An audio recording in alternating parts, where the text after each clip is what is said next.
فتنہ کے وقت علیحدگی اختیار کرنے کا استحباب اور مسلمان کا اپنے دین پر خوف۔ الحمدللہ والصلاة والسلام علی رسول اللہ۔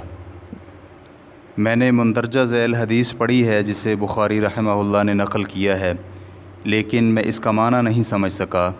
حدیث بالمعنی یہ ہے کہ ایک زمانہ ایسا آئے گا کہ مسلمان کا سب سے بہتر مال اس کی بکریاں ہوں گی۔ وہ فتنہ کی وجہ سے اپنے دین کو بچاتے ہوئے انہیں لے کر پہاڑوں کی طرف نکل جائے گا۔ گزارش ہے کہ آپ اس حدیث کے معنی کی وضاحت کر دیں۔ الجواب بعون الوہاب۔ حدیث کی شرح۔ اس حدیث کو امام بخاری رحمہ اللہ نے اپنی صحیح میں کئی ایک مقام پر نقل کیا ہے۔ ان میں سے کتاب الفتن میں یہ حدیث نمبر 7088 ہے، جسے ابو سعید خدری رضی اللہ عنہ کی روایت سے بیان کیا ہے۔ ابو سعید خدری رضی اللہ عنہ بیان کرتے ہیں کہ رسول اللہ صلی اللہ علیہ وآلہ وسلم نے فرمایا، قریب ہے کہ مسلمان کا سب سے بہتر مال اس کی بکریاں ہوں، جنہیں وہ لے کر پہاڑوں کی چوٹیوں اور پانی کی جگہوں پر چلا جائے تاکہ وہ فتنوں سے اپنے دین کو بچا لے۔ اور اسی طرح امام مسلم نے بھی صحیح مسلم میں ایسی ہی حدیث بیان کی ہے۔ ابو سعید خدری رضی اللہ عنہ بیان کرتے ہیں کہ ایک شخص نبی علیہ الصلاۃ والسلام کے پاس آ کر پوچھنے لگا، لوگوں میں سے سب سے افضل کون ہے؟ نبی علیہ الصلاۃ والسلام نے فرمایا، وہ شخص جو کہ اپنے مال اور جان کو لے کر اللہ کے راستے میں جہاد کرے۔ اس شخص نے کہا، اس کے بعد کون سا شخص افضل ہے؟ تو نبی علیہ الصلاۃ والسلام نے فرمایا، وہ مومن جو پہاڑوں کے درمیان گھاٹیوں میں اللہ کی عبادت کرے اور لوگوں کو شر کی وجہ سے چھوڑ دے۔ صحیح مسلم حدیث نمبر 1888۔ نبی علیہ الصلاۃ والسلام کا یہ فرمان شعف الجبال یعنی پہاڑوں کی چوٹیاں اور شعبن یعنی جو پہاڑوں کے درمیان خالی جگہ گھاٹی ہو اسے کہتے ہیں۔ امام نووی رحمہ اللہ کا صحیح مسلم کی شرح میں یہ قول ہے کہ یہاں سے خاص طور پر نفس گھاٹی مراد نہیں بلکہ اس سے مراد انفراد اور علیحدگی ہے، اور شعب کو اس لیے ذکر کیا کہ وہ غالب طور پر لوگوں سے خالی ہوتی ہے۔ ریفرنس کے لیے دیکھیے شرح صحیح مسلم للنووی جلد نمبر 13 صفحہ نمبر 34۔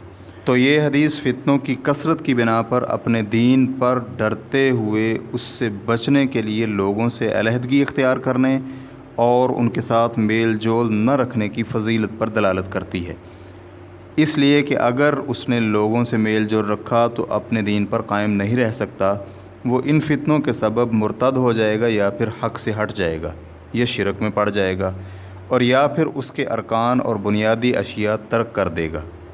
حافظ ابن حجر رحمہ اللہ نے فتح الباری میں ذکر کیا ہے کہ یہ حدیث اس بات کی دلالت ہے کہ جو اپنے دین پر ڈرے اس کے لیے علیحدگی افضل ہے۔ فتح الباری جلد نمبر 13 صفحہ نمبر 42۔ اور امام سندھی نے نسائی کے حاشیے میں کہا ہے کہ اس حدیث میں اس بات کا جواز ہے کہ فتنوں کے دنوں میں علیحدگی اختیار کرنا جائز بلکہ یہ افضل ہے۔ ریفرنس کے لیے دیکھیے نسائی حاشیہ سندھی جلد نمبر 8 صفحہ نمبر 124۔ اور دوسری حدیث جو ابھی ذکر کی گئی ہے، اس میں نبی علیہ الصلاۃ والسلام نے علیحدگی اختیار کرنے والے مومن کو فضیلت میں مجاہد فی سبیل اللہ سے کچھ درجہ کم قرار دیا ہے۔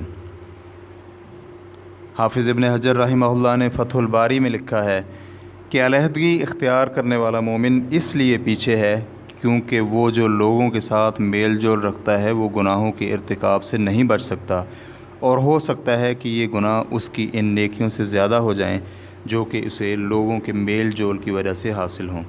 لیکن علیحدگی کی فضیلت فتنوں کے وقت کے ساتھ خاص ہے۔ ریفرنس کے لیے دیکھیے فتح الباری جلد نمبر 6 صفحہ نمبر 6۔ اور فتنوں کے وقت کے علاوہ مسلمان کا اپنے دین کو بچانے کے لیے لوگوں سے علیحدگی اختیار کرنے میں علماء کا اختلاف ہے۔ جمہور کا مسلک یہ ہے کہ اس وقت لوگوں سے اختلاط اور میل جول رکھنا علیحدگی اختیار کرنے سے بہتر ہے، اور ان کے دلائل یہ ہیں۔ نمبر 1، کیونکہ نبی علیہ الصلاۃ والسلام اور ان سے پہلے سب انبیاء علیہم السلام کا یہی حال تھا، اور جمہور صحابہ کرام رضی اللہ عنہم بھی اسی طرح کرتے تھے۔ ریفرنس کے لیے دیکھیے شرح مسلم للنووی رحمہ اللہ جلد نمبر 13 صفحہ نمبر 34۔ نمبر 2، نبی علیہ الصلاۃ والسلام کا فرمان ہے، وہ مومن جو کہ لوگوں سے میل جول اور اختلاط رکھتا ہے اور ان کی تکلیفوں پر صبر کرتا ہے، وہ اس مومن سے بہتر اور اجر میں بڑا ہے جو کہ لوگوں سے میل جول اور اختلاط نہیں رکھتا اور ان کی تکلیفوں پر صبر نہیں کرتا۔ ریفرنس کے لیے دیکھیے سنن ترمذی حدیث نمبر 5207، سنن ابن ماجہ جلد نمبر 2 حدیث نمبر 493، اور علامہ البانی رحمہ اللہ نے اس حدیث کو صحیح ترمذی حدیث نمبر 2035 میں صحیح کہا ہے۔ امام سندھی رحمہ اللہ نے سنن ابن ماجہ پر اپنے حاشیہ میں لکھا ہے، حدیث اس بات پر دلالت کرتی ہے کہ لوگوں سے میل جول اور تعلق رکھنے والا اور اس پر صبر کرنے والا علیحدگی اختیار کرنے والے سے افضل اور بہتر ہے۔ ریفرنس کے لیے دیکھیے ابن ماجہ حاشیہ سندھی جلد نمبر 2 صفحہ نمبر 493۔ اور امام صنعانی نے سبل السلام میں کہا ہے کہ اس حدیث میں اس کی فضیلت ہے جو کہ لوگوں سے ایسا میل جول رکھتا ہے جس میں وہ امر بالمعروف اور نہی عن المنکر کا کام کرتا ہے اور ان سے معاملات میں بھی اچھا سلوک کرتا ہے، تو وہ اس سے افضل ہے جو کہ علیحدگی اختیار کرتا ہے اور اس میل جول پر صبر نہیں کر سکتا۔ ریفرنس کے لیے دیکھیے سبل السلام للصنعانی جلد نمبر 4 صفحہ نمبر 416۔ نمبر 3، ابو ہریرہ رضی اللہ عنہ بیان کرتے ہیں، نبی علیہ الصلاۃ والسلام کے صحابہ میں سے ایک شخص پہاڑوں کے درمیان گھاٹی میں سے گزرا جہاں پر میٹھے پانی کا چشمہ تھا، جو کہ اسے اچھا لگا تو وہ کہنے لگا، اگر میں لوگوں سے علیحدگی اختیار کر کے اس گھاٹی میں رہوں، لیکن میں یہ کام اس وقت تک نہیں کروں گا جب تک کہ میں نبی علیہ الصلاۃ والسلام سے اجازت نہ لے لوں۔